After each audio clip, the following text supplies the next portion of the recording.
Сәлеметсіздер ме балалар? Бүгін 129-шы сабақты өтетін боламыз. Каналымызға міндетті түрде подписация батырмасын басып, жазылып алыңыздар. Сіздер үшін пайдалы сабақтар шығып отырады. Ұлттың болашағы ана тілінде. Еліктеу сөздер. Еліктеу және бейнелеуіш сөздерді ажыратамын. Сөздердің мағынасын мәтін бойынша анықтаймын. 47-ші жаттығу жұмбақтардың шешуін тап. Орманда ең биік ағашқа қонады. Тұмсығын балт етіп, тоқ соғады. Бұл әрине тоқылдақ.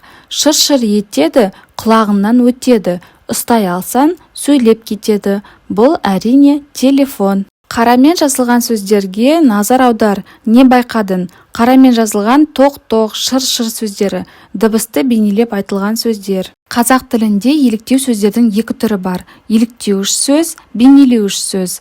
Дыбысқа еліктеуден пайда болған сөздерді еліктеуіш сөздер деп атайды. Мысалы сырт, пыс. Табиғаттағы түрлі құбылыстардың бейнесін елестетуден пайда болатын сөздерді бейнелеуіш сөздер деп атайды. Мысалы маң, жарқ.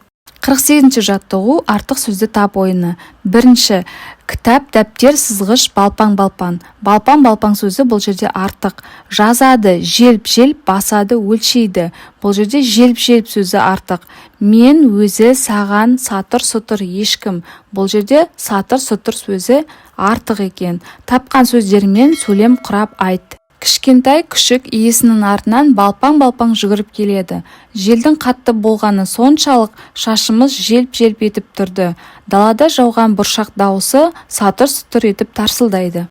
49-ші жаттығу еліктеу сөздерді түрлеріне қарай сызбаға топтап жаз. Бүрсең, бүлк, гүрс, жыбыр, қаңқ, шыр, шорт, шыңқ, күтір, қалт, жалт, тарс, шаң, қытыр сөздер берілген екен. Ол осы сөздерді енді еліктеу сөздердің қандай түрі екенін бөліп жазуымыз керек. Көру арқылы жасалған ба, әлде есту арқылы жасалған ба? Сол сөздерді бөліп жазайық. Көру арқылы жасалған бейнелеуіш сөздер бүрсең, бүлк, жыбыр, шорт, қалт, жалт сөздері. Есту арқылы жасалған бейнелеуіш сөздер гүрс, қаңқ, шыр, шыңқ, күтір, тарс, шаң, қытыр. 50-ші жаттығу жаңылтпашты оқып, жатқа жаз. Шаң етіп шағала, шабақ илер жағада. Еліктеу сөздерді тауып, түріне ажырат.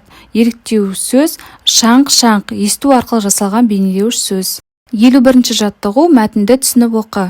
Өзеннің арғы жағынан үлкен қара бұлт көтерілді. Жарты аспанды бүркеп қалды. Құйын соғып өтті. Бұтақтардан үзілген жапырақтар алаңқайдың үстіне айран асыр үйіліп кетті. Алғашқы ауыр тамшылар да сіркіреді.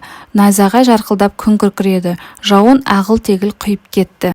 Мәтіндегі құйын, айран асыр, ағыл-тегіл сөздерінің мағынасын анықта. Қарамен жазылған сөйлемдерді еліктеу сөздері бар сөйлемдерге айналдырып жаз. Ол үшін алай-түлей, тырс, жарқ деген күрделі еліктеу сөздерді қолдан. Құйын, дауыл деген мағынаны білдіреді. Айран асыр, лезде, жылдам деген мағынаны білдіреді. Ағыл-тегіл, көп мөлшерде деген мағынаны білдіреді. Құйын алай-түлей соғып өтті. Алғашқы ауыр тамшылар да тырс сіркіреді. Найзағай жарқ жарқырап, күн күркіреді. Осымен сабақ аяқталды. Сабақ пайдалы болған болса, лайк басып, достарыңызбен бөлісуді ұмытпаңыздар.